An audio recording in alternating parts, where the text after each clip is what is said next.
আসসালামু আলাইকুম। কবে আসছে ৪৭তম প্রিলিজ সার্কুলার? এই সংক্রান্ত ভিডিওতে আপনাদেরকে স্বাগতম। সাথে আছি আমি মোহাম্মদ আকরাম হোসেন।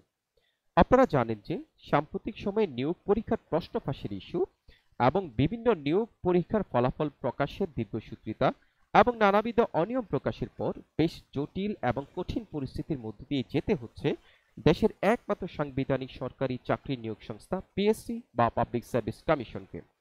তবে দেশের সার্বিক পরিস্থিতি বিবেচনায় ৪৭তম পিলির ব্যাপারে পিএসসি এখনো তার পূর্বের সিদ্ধান্তেই অটল রয়েছে বলে জানা যায়। ৪৭তম পিলির ব্যাপারে জানতে চাইলে পিএসসির বর্তমান বিতর্কিত চেয়ারম্যান সোহরাব হোসাইন গণমাধ্যমকে জানান যে কোঠা আন্দোলন ও দেশের চলমান পরিস্থিতির কারণে ৪৬তম বিসিএস এর লিখিত পরীক্ষা স্থগিত হলেও ৪৭তম বিসিএস এর প্রজ্ঞাপন যথাসময়ে ৩০শে নভেম্বরের মধ্যেই হবে।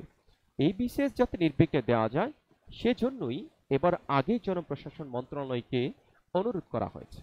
তাই আমরা আশা করতেই পারি যে ৪৭তম বিসিএস এর প্রজ্ঞাপন ইনশাআল্লাহ ৩০শে নভেম্বরের পূর্বেই আমাদের হাতে এসে পৌঁছাবে ইনশাআল্লাহ।